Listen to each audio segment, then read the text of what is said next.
रीवा और मऊगंज जिले के हजारों होनहार विद्यार्थियों के लिए एक बड़ी खुशखबरी सामने आई है। माध्यमिक शिक्षा मंडल की हायर सेकेंडरी परीक्षा में शानदार प्रदर्शन करने वाले छात्रों को अब सरकार लैपटॉप खरीदने के लिए 25-25 हजार रुपए देगी। इस बार खास बात यह है कि सरकारी स्कूलों के छात्रों ने निजी स्कूलों को पीछे छोड़ दिया है और छात्राओं ने भी शानदार प्रदर्शन कर अपना नया रिकॉर्ड बनाया है। नमस्कार, आप देख रहे हैं विंध्या टाइम्स। मैं हूँ आपके साथ प्रीति। आज हम बात करेंगे मध्य प्रदेश सरकार की लैपटॉप योजना की, जिसने हजारों छात्रों के चेहरे पर खुशी ला दी है।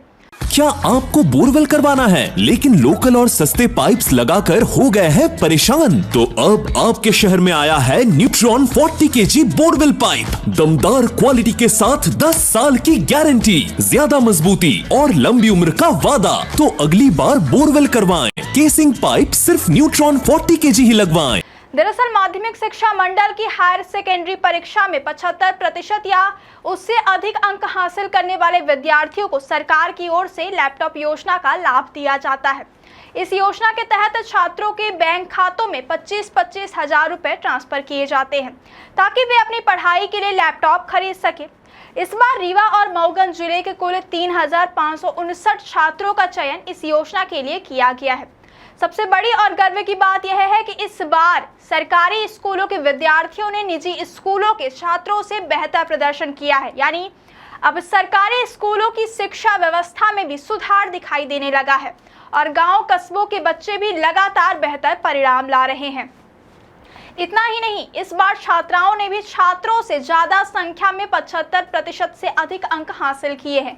यानी बेटियां अब शिक्षा के क्षेत्र में लगातार आगे बढ़ रही हैं और हर क्षेत्र में अपनी प्रतिभा का लोहा मनवा रही हैं। शिक्षा विभाग का कहना है कि लैपटॉप योजना शुरू होने के बाद से हर साल अच्छे अंक लाने वाले छात्रों की संख्या लगातार बढ़ती जा रही है, जिसे शिक्षा की गुणवत्ता में सुधार का संकेत माना जा रहा है। लेकिन इस खुशी के बीच एक बड़ी लापरवाही भी सामने आई है। जानकारी के मुताबिक 3559 चयनित छात्रों में से अभी तक सिर्फ 16 छात्रों के बैंक खातों की जानकारी ही पोर्टल पर अपडेट हो पाई है। यानी हजारों छात्रों का डेटा अब तक अधूरा पड़ा हुआ है। हालांकि इन 16 छात्रों के खातों का वेरिफिकेशन भी पूरा हो चुका है, लेकिन बाकी छात्रों की बैंक जानकारी अब तक सिस्टम में नहीं पहुंची है। अब सवाल यह उठ रहा है कि आखिर इतनी बड़ी योजना में प्रशासनिक तैयारी इतनी धीमी क्यों है? जब छात्रों की सूची पहले से तय है तो फिर खाते अपडेट करने में इतनी देरी क्यों हो रही है?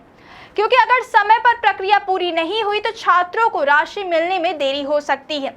कई छात्र और अभिभावक अब प्रशासन की कार्यप्रणाली पर सवाल उठा रहे हैं। लोगों का कहना है कि सरकार योजनाओं की घोषणा तो तेजी से करती है, लेकिन जमीन पर काम की रफ्तार बेहद धीमी रहती है। छात्राओं को अब लैपटॉप योजना की राशि का इंतजार है ताकि वे आगे की पढ़ाई और डिजिटल शिक्षा के लिए लैपटॉप खरीद सके।